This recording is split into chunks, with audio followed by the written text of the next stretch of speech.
Let's get into it. We'll batten down the hatches later on the way out. We'll turn off social media and the criticism that will come our way. But anyway, we'll get into our All-Australian team as it is at the end of round I'll 13. be very interested to know whether you're a flat earther in your own All-Australian team. 2 ruckman. No, I can give you that. There's only one ruck in the All-Australian team. So we'll start with the back line and work our way up, and then we'll have a bit of a deeper discussion once we've got through that. So full back line, Lockie Ash, Sam Taylor, Nick Blakey. Nick Blakey. Half back line, Jack Sinclair, Jack Silvani, Bailey Dale. The wing line, still side bottom on one wing, Ed Richards in the middle, Jack Crisp on the other wing. Good to see Crisper. Has never made an All-Australian, Kane. Can I just repeat that to you? Yeah. As a selector. Yeah. What year should he have made it? Any of the last 5. Oh, really? Any of the last 5. He would have. Any of his best and fairest. Weren't you on the panel? Well, I was, and yes. I bloody went to death for him. I put myself out there to just. It was one of the great campaigns I ever made that I didn't get anyone up. Yeah, right. Half forward line, Chad Warner, Jeremy Cameron, Nick Martin. Big one. Full forward line, Jamie Elliott, Riley Tilthorpe, Paul Curtis. The ruck line, Tristan Cherry, Andrew Brayshaw, Zach Butters. And the interchange, I'm not sure how the All-Australian team does it, but we're selecting 23 players based off 23 players playing every week. Right. So Nasai Wanganeen-Malera, Tom Liberatore, Took Miller, Ben Long, Noah Anderson. So that is our All-Australian 23. Okay, some of the obvious outs. Yes. Will be Nick Dacos. Explanation, please. Yeah, Nick's not as much as I love Nick. Yeah. Based on 2025 form, he's not even close to our. What would he be in the seconds, thirds, the fourths? He's 133rd rated player in the competition, and we've spoken about Nick a lot this year. Yep. That the reality is, I don't think that there's a player in the competition who's getting more attention put into him by the opposition. While you understand that, and you go through his 12 games, 13 games, whatever he's played, he's had 4 or 5 really good ones, and then the rest have been subpar below. I can see the text already coming for you for his Zach season, Merritt. which we've said about Collingwood, which is a scary thing for the competition, given how well Collingwood are going. He hasn't really fired like he has. Zach Merritt's going really well inside the top 50 players in the competition. Could understand why you would have him in the team, but he's not there at the moment. So that one, you could let that one go. Lockie Neal, I don't know if that's a surprise as well, but he's a bit like Nick Dacos. Not sort of really in that All-Australian conversation at the moment. I'll go through I'll go through position by position in terms of who's next off. Yeah, that'd be a great idea. Can you just answer for Patch? He wants to know. Can you give us an oversight into the key parameters around how you rate the elite players before naming them, Hoyney? Yeah, so this is all based off our rating system, which takes into account 3 aspects of the game: how you win it, where on the ground you win it, and then more importantly, what you do with it. Okay. Who was your ruck again? Tristan Cherry. Okay. So I'll go through the positions and just give everyone a bit of an idea of where a certain few people are and what have you. So the next 3 midfielders that are to come in are Hugh McCluggage, Bailey Smith, and Caleb Sarong. Hugh McCluggage next off the cab. The next 3 halfback flankers, Carl Amon, Dane Zorko, Connor Rosie. In that order? Yep. The next key defender to come in, Cal Wilkie. The next winger to come in, Ollie Dempsey. The next key forward to come in, Jesse Hogan. The next half forwards to come in, Manna, Rochelle, and Myers. Graham Myers coming with a bullet. Shelley. Yep. And the next ruck to come in, Tom De Koning, Gawn, and then Cameron. I think there'll be a lot of questions on the Lizard, who was BOG on the weekend, but has been battling by his own standards. Yeah, and I think, and that's fair enough for that to be a conversation. I think more of the conversation around Blakey is the use of him and how he's actually been deployed. So, obviously the first 2 months of the year, 2.5 months of the season, playing deeper to goal on opposition key, forwards. Yep. And he was actually still doing a really good role and actually having impact considering. So he's not rated but as not to the level that we saw on the weekend when he actually moved up the Yeah. ground and had far greater impact than what he actually had in the first 11 or 12 weeks of the year. So still performing really well, but not at the levels like we saw on the weekend. What were you judging him as? Halfback or a sort of tall back? He's in the team as a halfbacker. Okay. So the two that are hanging on at the moment, based on form, are Ben Long. So we've spoken about Ben Long a lot on this show this year. I think when you assess what he's doing at the moment, at round 13, fair enough. Yep. If his form continues like this, you'd be surprised if he's going to be there at the end of the year. The last 4 or 5 weeks, it's dropped off. And Andrew Brayshaw as well. First 7 weeks, 8 weeks of the year, the number 1 rated midfielder in the competition, 3rd highest rated player in the comp. Last 6 weeks, 75th in the comp. And then the other one going the other way is Jordan Dawson. So if Jordan Dawson continues like he is over the last 6 weeks, you would have thought that he's going to be a lock in the All-Australian team, inside the top 10 players in the competition. First 6 weeks of the year, his ball use, and I think Adelaide were experimenting with his ball use in the first 6-7 weeks of the year, was the reason why he rated poorly over our Did you have Jamie Elliott? Yep. Okay. Yeah, so Jamie Elliott and Paul Curtis as the two small forwards, Nick Martin as a half forward along with Chad Warner there. Well, for those who are just digesting everything that Hoyney has said and those that have just got in the car or tuned in at home, can you just whip through it from the back line again, please, Hoyney? Because a number of texts saying, can you repeat the dosage? Nick Blakey, Sam Taylor, Lockie Ash, Jack Sinclair, Jack Silvani, Bailey Dale, Steele Sidebottom, Ed Richards, Jack Crisp, Chad Warner, Jeremy Cameron, Nick Martin, Jamie Elliott, Riley Tilthorpe, Paul Curtis, Tristan Cherry, Andrew Brayshaw, Zach Butters, Nasiah Wangani Malera, Tom Liberatore, Took Miller, Ben Long, Noah Anderson. How far would Chad Warner be in front of Heaney? Because my eye says it's the reverse. No, he's probably about 30 places ahead of Heaney at the moment. Heaney is still going well inside the top 50 players in the competition, but Warner is rated higher than what he is this season. All right, we'll post that to our socials, and that'll be up there shortly. If you missed any of it, you can catch up and check it out there and send Hoyney a comment. He won't read it, but you'll feel better about yourself for responding to that. Let's get to your overall observations, or continue on with your number 2 point, and that's the talking points from the weekend. Yeah, so we'll start with a topic that we're going to call trimming the fat, if you like. We're at round. It's a topic 13. I'm well versed in at the moment. So we've only got 10 or 11 weeks to go, and what we do on this show is talk big picture, talk about what might happen as the year goes on, what might happen in September, and who's going to stand up and who won't. And thought, tuning into you guys on Monday and listening to Kingy on Sunday night, talking about the top 9 v bottom 9, and I think there might be someone that comes with a rush, but at the moment you're probably surprised if anyone outside in that bottom 10 makes finals. Right? So we're looking at the top 9 v the top 9 this season, and just having a look at profile wise, right? Who's 1, 2, 3, 4, 5. So against the top 9 teams this year, the team that has the best profile in the competition is Geelong this year, and by a considerable margin. Their profile against the best is the best by a lengthy margin. Then the next couple of teams are in that conversation. Hawthorn and Brisbane with the equal second best profile in the competition.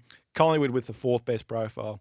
And Adelaide with the 5th best profile. Where's the Dogs? In the competition, mid-table. Okay. With the Dogs. So I'm going to talk about the Dogs later on in this segment. So I'll leave them out, and I'm talking about Hawthorn later on. So I'll leave them out as well. So the Geelong one, we spoke about them last week. Defensively is all that we're focusing in on. With them, what they do with the footy is pure. It's perfection. There's a lot of care with it, but what they do without the footy is where we want to focus in on. So they've played 8 matches against the top 9 teams this season. No one else has done that in the competition. They've got a 6-2 win-loss record, and their 2 losses have totaled 12 points in total. One of them including, leading Brisbane by 5 goals at the Gabba, and the other one against GWS down at home. And it's what they do. It's what they do with the footy, that there's no greater threat offensively than what they pose with the footy against the best teams in the competition. So they've still got a little bit of work to do defensively, but what they do ball in hand, there's no one else better in the competition. Brisbane have a 4-2 record, and funnily enough, we see it on Friday night, whenever that game was, Thursday night, not record. Yep. The one issue against the best teams this season, which is not just against Adelaide, but overall against the best, their accuracy is the worst of any team in the competition against the best. What they do defensively is brilliant, and it's probably something that's been a little bit missed, I reckon, with Brisbane over the last couple of seasons. We all see their offensive returns, but their ability to be able to defend the opposition against their best. I know it was wet on Friday night against Adelaide, but you saw what they did against Hawthorn a couple of weeks ago. You saw what they did against Gold Coast 5-6 weeks ago. Defensively, they're as good as anyone in the competition against the best. Accuracy-wise, that's an issue. Collingwood are pretty much doing everything right against the best. 5-2 win-loss record from their 7 games. But I continue to talk about this with the Pies. They do give you a look in the ball movement game. That is the one area where they do give you a chance. Their ability to deny the opposition going from one end of the ground to the other is bottom 6 in the comp. So if you're one of the better teams in the competition, I'm going to work on that aspect of the game. How do we actually get some scoreboard return around that? What exposes them most? Quick movement, middle movement, or just moving movement? Just a bit of general movement. Whether that be straight line, direct footy, or a bit of lateral ball movement as well. And then the other one is Adelaide. So this one, I want to put this on the agenda for Friday night. So the Crows 2-4 record against the best this year. We know, and we've spoken about that a lot. What they do defensively is the second best defensive profile against the best. Yep. But interestingly to me, what they do with the footy against the best teams in the competition is the second worst profile in the comp. There's no team that struggles to move the ball against the best teams more than Adelaide this season. Their forward 50 against the best teams functions the fourth You worst are talking Kane's language of here. any team in the competition. You're talking his language. And They're I too look at tall. and I spoke about this a little while ago. I don't know what you think, Kane or G, but I look at Adelaide and I go, to me, their threat should be what they do with the footy. Yep. Should be offensively. I don't think they need to be 1, 2, or 3 defensively. I think they just need to be 5, 6, 7. But offensively is their threat. So how can they unlock this offensive profile against the best is their greatest challenge for the next 2.5 months. And it starts Friday night against a team who in Hawthorn that I'll talk about later on that are doing a lot right against the best. So just keep that on watch. I saw one pundit sum up that game by saying about Adelaide, if you're not convinced now, you never will be. And I thought that's the worst win-loss analysis I've ever seen. They should treat that as a loss, and yet everyone's treating it as this unbelievable victory. They had kicked 0 goals 8. They had 2 out on the full and 1 smothered from a relatively simple snap to 5 goals straight.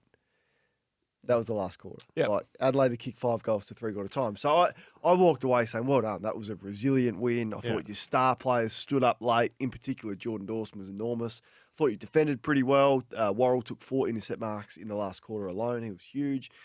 But we did the game. It was hardly convincing. No, it wasn't convincing at all. In fact, it was reversed. They should have lost that game by 4 goals. Yeah, I just thought it was one of those games Friday night where it was a win for everyone. I've been smashed on the 3 tools, and a lot of the focus goes straight to Tex because of the history. But it's not just about Tex; it's about how the 3 of them and the forward line work, and their ability to defend as well. Because they're not just 3 tools; they're 3 pretty cumbersome tools, aren't they? Fogarty, Thilthorpe, and Walker. And Walker's really battling to get around the ground. Where do you sit on it? I'm having a look at this profile against the best and going to work around what do we have in the front 6 and 7? Is that actually working against the best teams in the competition? Because right now against the top 9, it isn't. Aren't they better with Jordan Dawson up there? So him and Rankin, and now you've got Rochelle. It just looks better to me when they're a bit smaller.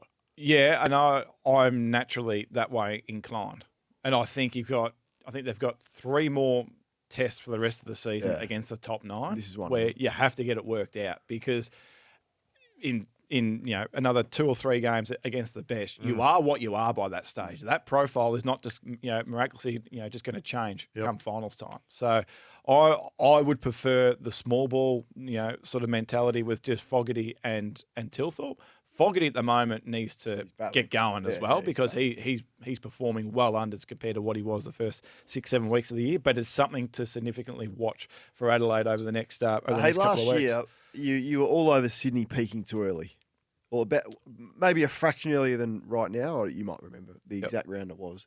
Do you get the same feeling on Collingwood or not? Is it different? No, it's different.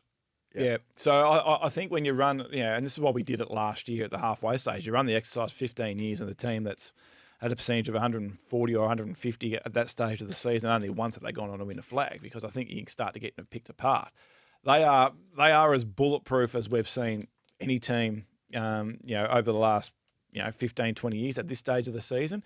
And the reason why I think it's different is because, to me, their two best players have not really fired a shot on a consistent basis. So they may have to live with that. They may have to live with that through finals too. So I think, but I listened to them, listened to the Collingwood players post game against Melbourne, and and a couple of coaches. I think they were a bit disappointed with what they did to help Nick out on Saturday. So I think for them, they've got an understanding that this is going to be coming for the next 3 months of the season. How do they then get to work, as opposed to sitting there Never going... seen that work. Other people trying to block and all that sort of stuff. And it might not, but this guy... He's destined for the forward line, I reckon. This guy's too good. He's too good of a player to be 133rd in the comp. He's 133rd in the comp, and you've got the best profile in the game. To me, that's a little bit... That's where it may also be exposed that match. a lot of clubs haven't got the player to run with him, because Langdon is so fast and so durable. I'm trying to look through Brisbane's side. Have they got a similar person? Because they've got a gun midfield themselves. They don't want to waste somebody. Their number one run with is Dunkley, and I'm not sure whether he can run with him. I was there when they played Collingwood on that Thursday night, and they tried to do something different. They tried to get off him, and it was the best game Nick's played all year. Yep. Yeah. So I don't know if they've got the person, but they'll be doing it differently than what they did Next last time. time. Yeah. If you haven't got the person against them, good luck to you. You better start looking for one. Yeah. I mean, maybe Berry was the one that eventually. Yep. So maybe you go. I mean, he's pretty physical. He's not quick. Well, Berry did Oliver a couple of times. Yeah, but he's more suited to the guys that probably can't spread. Nick can really spread. Yep. So they'll have to work that out. Yeah, and that's where the Geelong profile at the moment, they've got those blokes that can go with him. Well, that's what's unusual for me with Geelong, because they are the only side that run with players through the middle of the ground a lot of the time. Which, I mean, they've been out of favour. Midfielders have had it so good for so long, it's incredible. And now all of a sudden, one or two are coming with a tag, but the Cats, because they haven't got the A-grade personnel to fill all of those spots, they're going with O'Connor and Mullen. Yeah, and Atkins. And amazing that Hardwick goes, well, no Bailey Smith, so we'll just let Holmes do whatever he wants. Like, you got Tuke Miller, perfect. Just go 1 for 1, accountable role. But they let Max Holmes, who's the only Geelong midfielder that can get you with Bailey Smith not there, get 40. Like, career high stuff. So I couldn't believe that from Hardwick. Yeah, I wasn't surprised when you see it, because he did. That's what he does. That's just not his mantra. Yeah, I know, that's what he does. But surely you change with the game, and you change to you take away Holmes from that midfield. Let's talk about the Bombers. I reckon this might be just going to that big open book called Blessing in Disguise. These injuries that have happened to these tall players, and everyone's up in arms. But what Essendon have done the last 2 weeks has been so much better to watch, and in my view, is far more sustainable than what we saw the first 11 weeks of the year. We put them on, I don't know when it was. Didn't you whack me after I pumped them up after the Sydney win? You came in and you give me the big, I got told, you just whacked me. I would never whack you. I enjoyed that. Now you're with me? Fingernail deep analysis going. Fingernail deep. I was more critical of the way that they were playing. This hold the footy, defend with ball in hand. We've seen that model not stack up. And then 7 days later, they get whacked off the park against the Dogs. And it's like, well, you're not surprised against the best that they're going to pick that apart, right? So the last 2 weeks, we'll just go with that Carlton game on the weekend. That was their fastest ball movement game we've seen for the year. That was the most direct that they've been to goal all year, and that was the longest that they've taken their disposals for the season, right? So in up until round 11, they were the least aggressive team in the competition to goal. Yep, putting us to sleep. The last 2 weeks against Brisbane and against Carlton have been the most direct that we have seen Essendon for all season. Why is it so? The last 2 weeks, right, they've kicked the ball backwards a total of 12 times. Yes. Right? The first 11 weeks of the year, no team had kicked the ball backwards more than what Essendon had done for the year. So to put that 12 over 2 weeks into context, a couple of weeks ago against Sydney, they kicked the ball backwards 22 times for the game. They've had 350 disposals or thereabouts against Carlton and Brisbane. Is it change of personnel or change of directive? I think it's a little bit of. I'd hope it would be a little bit of change of directive, but I'm just going with the blessing in disguise on the outside. We don't really know exactly what had gone on, but their ability to be able to then not rely on the uncontested marking game. We're all like Brisbane are unique. Brisbane are the outlier, like Hawthorn were during their peak, where you need elite talent right across the ground to be able to play that way. Brisbane do it. Essendon are doing it in a defensive sense, which was red flags. Now, more aggression, more run, more directness to goal. You've played against Brisbane and Carlton, lost by 2 goals or thereabouts. Well done for that change in mindset. Thursday night teams are in. McRae and Stock are back for the Saints. Philippou and Boxall are out for the Dogs. The big one, Sam Darcy is in. Hines also. Gardner, no surprises. Gardner's out. Harms is also out. Hoyney, quick guess who clue? Yeah, who's the most improved player in the competition the last 6 weeks? They've risen 254 spots. Guess who? Guess who? So, the most improved player in the competition the last 6 weeks. He has risen 264 places to be the 25th best player in the comp. Well, there's a lot of suggestions coming through. Ned Long's getting a lot of run. You know who I reckon it is? Who? I reckon it's my man, Tim Taranto. Is it? Timmy Taranto. Have you done this I wouldn't do it, so I did say that he'd risen. See, I do like it. Has he risen? Has he risen? He has risen. Yeah, he has risen. Josh Ward's getting a run. Credit to him. Brian Myers, Hattie Morrison. Jeremy Howe's getting a run. Any chance for the All-Australian side, Jeremy Howe? Jeremy Howe's going well. Good. Going well, but just a little bit back. Nick Martin, Shy Bolton. Kane, have you got a suggestion? Jasper Fletcher's getting a bit of I thought it run. might have been my man, Timmy Taranto. The other one I would say is Max Michaelini. Yeah, Max is Who going I- well from a who I love. lockdown perspective, going really well. But the most improved player in the comp the last 6 weeks, Colby McKercher. Yeah, well, I saw So him Colby- play a ripper on the weekend. Yeah. Somebody had to for North. So let's just get into that. There's always a reason why we do the Guess Who. Yeah. So Colby McKercher risen from 289th to the 25th best player in the comp the last 6 weeks. So North have played 5 games in that since that round 8 to 13 period, that 6-week period that we're moving off. He's played as a forward in round 8, as a forward in round 9, as a mid forward in round 10, as a mid forward in round 11. Had the bye or whatever they've had or thereabouts, and on the weekend played permanently down back, and that was the highest rated game of his career. Yep. So I think if you're looking at North, that game on Sunday simply swung off the back of did North win clearance or did they not win clearance? Yep. So the first quarter and the last quarter, they're plus 19 clearance. Yep. They get it on the scoreboard. They win the game by 5 goals in that time. West Coast then even up clearance across quarter 2 and quarter 3.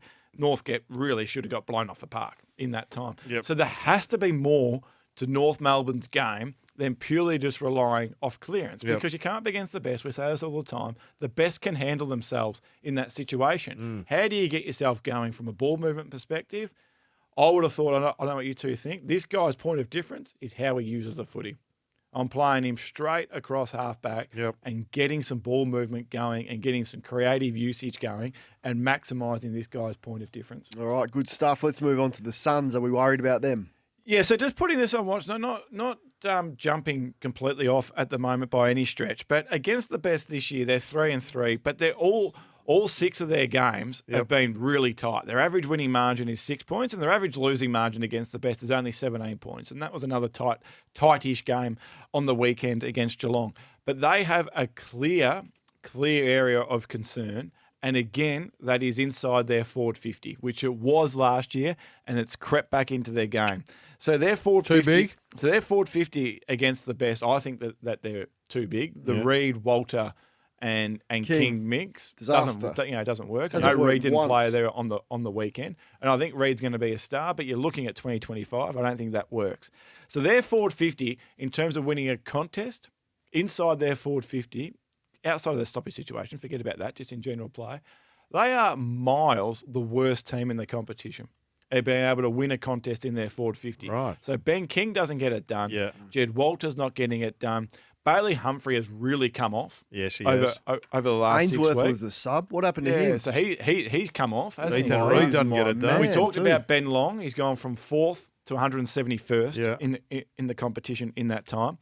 And then a couple of their halfback flankers. So Daniel Rioli's gone from a top 40 player after round 7 to 159th in the comp the last 6 weeks. Why? So teams are going Ball to work. use or putting- Teams are going to work Right, at him and good. just denying him the footy. Yep. And Joel Jeffrey, who was rated really highly in the first 7 weeks of the year, Yep. back to about 160th like Daniel Rioli is at the moment. So just a couple of little some red flags there for Gold Coast that we just want to keep a track What of. about Matty moving Rowell? forward. Is Matty Rowell still No, Matty Rowell's going well. going well? Yeah, Good. no, Matty Rowell's still going okay. Is he going to play up there next year, Kane, do you think? Or is Well, he, is he I don't know, coming- but it's Jeez, there's a what, few what, after what, him. what round is it? Round 14? Round 14 yet If to you're sign. Not signed by now.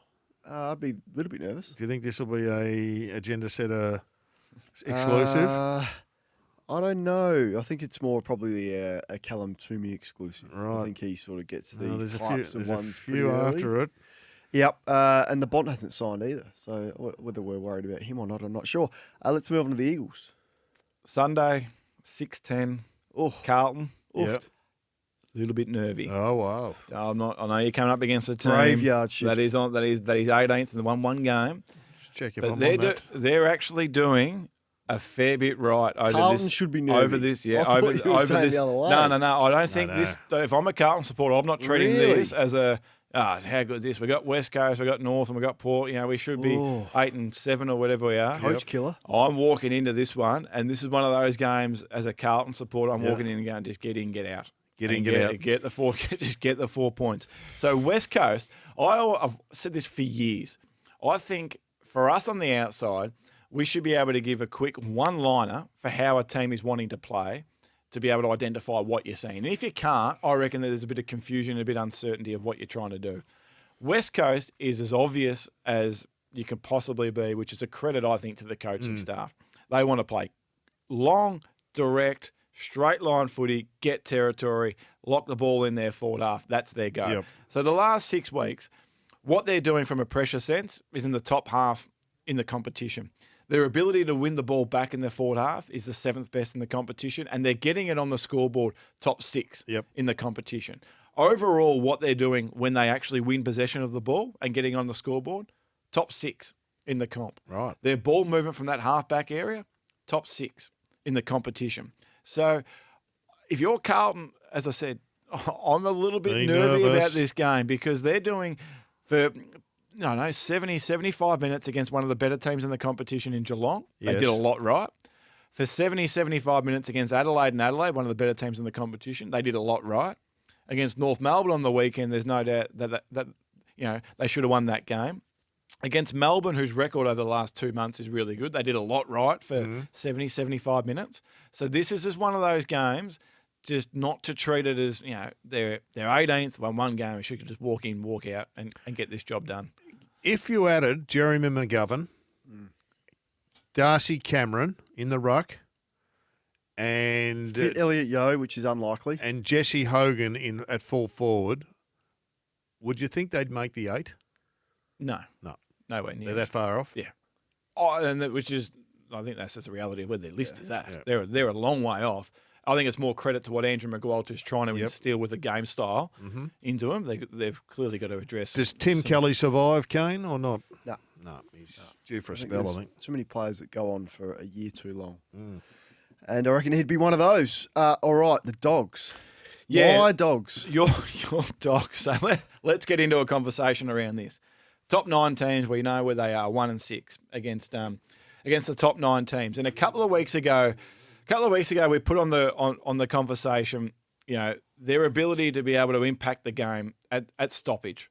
And I think this is why we, as an industry, and myself included, can sometimes fall in love with the Dogs and actually get seduced by the Dogs because when you're a powerful team at stoppage, that sits front of mind because the chain only goes for 15, 20 seconds. So it looks powerful, it looks dynamic. It's like, how good's this, how good's this team? Looks good for you, good. And it's unbelievable what they're doing at stoppage. Yep. But we know, and we'll back history until history changes. 18 of the last 19 premiers have been top 3 in the turnover game. Not the stoppage games. Where are the Dogs? The Dogs are a mid-table team in the most important aspect of the year of the game. Against their 7 matches against the best this season, they've won the turnover game once. So you're saying they're not going to back to the well twice? They're not going. I said this a couple of weeks ago. They are the exception though of the 18 teams. Oh, the one 16, team was team was the Dogs. So just and again for people to understand why we talk about the turnover game. Last year's final series, the 9 teams that won the turnover game won all 9 finals. Okay. The 9 winning finalists, they only won the stoppage game 4 out of 9 times. They didn't rely on it. They relied on the 60% component. Why do we put so much energy into focusing on stoppages right around this country, right around the media? Well, first and foremost, this is the absolute number one go-to, and it has been for 10, 15, 20 years, right? The stoppage situation in terms of being able to win raw clearance, get in your forward half, then be able to create forward half intercept. Give your backs and all that. a break. Let them set up the field. I get that, right? I get that, and you don't want to be poor in anything. No, right? But you can't have. History says you can't have a profile in the turnover game like the Dogs do, and expect to be successful. So is that because this has been a constant with my man? Is that coaching? Is it personnel? What's why haven't they been able to solve this problem? Because surely they have these numbers. So I always say, and I don't know if I'm right or wrong, but this is my stoppage is talent based because you got 15 seconds where you can be powerful offensively, or 15 seconds where you have to defend for your life as an individual, and then the turnover game is your system. Roll around, get your numbers around, spin the magnets wherever you want to spin them. So to me, it's a coaching thing, and more importantly, it's a coaching thing behind the footy for the Dogs. And I think I don't know if you two agree, but behind the footy individually, you can get them, you can expose them. Yeah. So how do they tidy that up? So what does Ross have something? I'm just taking some notes because I'm using this gold for tomorrow night during the broadcast. Hoyney, how does Ross come up with something? Because talent for talent, he's got no hope, zero hope. You could line up the Saints and the Dogs and go, they can win this game of football. I think if you're Ross, you're almost looking at the Geelong model against Gold Coast, right? Where Bailey Smith's pulled out, and you're coming up against a team that is, their most dominant third is in the midfield group. So what does Geelong do? We send Mark O'Connor to Noah Anderson. We send Mullen to Miller. So for me, if I'm St Kilda and tomorrow night, Kane, St Kilda just have to somehow do everything that they possibly can to negate stoppage dominance from the Dogs, whether that be 2 tags, whether that be 3 tags, whether that be 2 tags and Jack Steele doing a job on a libber or something like that, whatever it might be, but doing something different to lock away those guys to get yourself involved in a ball movement game that then brings in Hill and Sinclair and Wanganeen Malera and Wilkie that then challenges the Dogs on the outside. They got brutalised at stoppage in that round 6 game. They do that, they're not going to win. If they somehow only lose stoppage by 3, 4, 5, 6, then the Dogs could be a little bit nervous going back the other way. Have you got numbers on who the most improved player for the whole year is? Because there's a lot of interest coming out. Must be some bets being laid. Yeah, the most improved player for the comp this year, Paul Curtis. Oh, yeah. Risen 221 places. So just before we finish and go to an ad, Hawthorn. So I reckon Hawthorn this year have gone the complete opposite direction to where we as an industry or a lot of the industry have believed them to be. First 4 weeks of the season, they're unbeatable, the premiership. No, they're actually not going that well. And he kept telling us they're not going that well. Then they lose 3 games against Brisbane. The whole industry, how about a Hawthorn going? Not going that bad. No, they're actually not going that bad. They're actually going quite well. You predicted this last week, didn't you, Gerard? He did. In a lot of in a lot of areas. So if I'm a Hawthorn supporter, what we're doing against the top 9 across the top 9 teams in the competition, you're number 6 for actually getting a scoreboard return when you actually win the footy, and you're number 6 at denying it. You and Collingwood are the only 2 teams to be top 6 on both sides. Good profile. Geelong and Brisbane are very, very, very close. Yep. But you're the only 2 teams that are top 6 in that. Ball movement-wise, one end of the ground or the other, top 2. Ball movement-wise, defending it, top 2 in the comp. Sometimes you're just going to get beaten by an opposition like Collingwood were 2 weeks ago, where you just tip my hat to it. Well done. Like, you were just outrageously good, and we just got to put up with that. Yep. And then the week before against Brisbane, they looked a bit flat, I thought, Hawthorn. And Brisbane were unbelievable defensively. Don't worry about it. But the week before against Gold Coast, and you did that game up there, I thought that was a brilliant game of footy. Really well. I thought they were fantastic in one of the hardest trips in Yeah. footy. So they're doing a lot right. Yeah. Hovering, which is a nice place to be. What are they, 8 and 5, whatever it is. Huge game against Adelaide. They get this one done. They could get on that roll and start to actually be a threat. All right, A lot of positive feedback for you, Hoyney. This is brilliant, says one. Kane, I just want you to swallow this one. Cal Turmeri reported that Collingwood have a big fish already locked in coming to the club next year. Matt Rowell still hasn't re-signed. Do you think this move is on? He's a free agent. I should know that, but I'm assuming he's a free agent. The only way Collingwood could get a big fish is a free agent. Yep. So he would have to be. Is he free? Has he been up there 8 years now? 2020 was his first year. Yeah, maybe he's not. I don't know if they could satisfy the demands for trade. So in the little ad break, we'll sort that out, and Hoyney will tell us who the coaches missed on the other side of this. Hoyney, who did the coaches miss? Yeah, so we'll just give a bit of love to Dion Prestio. So highest rated player on the ground against Sydney. Understand that he didn't get a vote, given that they lost by, 50 points or so. But his first 2 games back, he's been superb in his first 2 games back. Second highest rated player on the ground against GWS the week before as well. Got well tagged in the second half by the Swans. Tom Atkins on Saturday, 1 vote from the coaches. We had him as the highest rated player on the ground. Yeah. So important to what this team does and will do moving forward. Actually, underrated. Kicked 3 goals in his last 4 weeks as well, on top of the played, defensive actions that he's doing. Thought Jai Simpkin was really important on Sunday, especially that last quarter against West Coast. So he did get the 1 vote from the coaches. We had him as the 4th highest rated player on the ground. Kicked 5 goals in his last 5 games, Jai Simpkin. So 3 of those 5 games rated really well. So in some nice form at the moment. Will Setterfield and his job on Paddy Cripps on Sunday night was superb. We had him as the 3rd highest rated player on the ground. Cripps was the 26th highest rated player. How do you rate them for a tagging job? Just through their defensive actions. So just through their pressure work, their tackling work, and what have you. Then actually having a look at Paddy Cripps' work offensively as well from a different viewpoint. And then our man Jack Crisp on Monday didn't get a vote again from the coaches, 3rd highest rated player on the ground. All Australian selectors just like him. Does everything well. 21 disposals, but just does everything well. So MDP from the weekend. So highest rated player from the weekend was Sam Taylor, which probably he played the perfect game. Probably a bit of a concern for GWS, I would have thought. I said that over the week.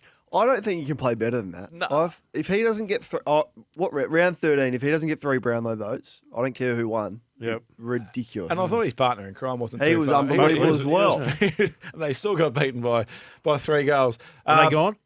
Yeah, no. They're cooked. Absolutely They're cooked. a story for a different day. Yeah, okay. Next week. Ben Keys, so no player used the ball better than what Ben Keys did on the weekend. Yep. Good signs for Melbourne. Christian Petracca had the most impact with how he actually won the footy, starting to come along quite They're well. using it. And then no surprise with their defensive actions was Sam Taylor. Gem, Max Holmes down at Geelong, 40 disposals. Great game. Second youngest cat in history to have 40-plus disposals. And the youngest was? Joel Selwood. Okay, JS. He's in good company. And for Brisbane supporters, I'm sorry to rub this into you, going back to Friday night. So that last quarter, you lost that quarter by 22 points. Expected scores had you winning that quarter by 12. The swing of 34 points was the second biggest ever in a quarter. My boys, they won something. Well, they came second in something. So just hold the faith. The way that you played will stack up long term for the season. So Good to see you, Hoyney. Great to have you back, Kane. Wednesday Awesome nights. edition. Oh, We're moving it. Hoyney's got to We're take it easy. moving it.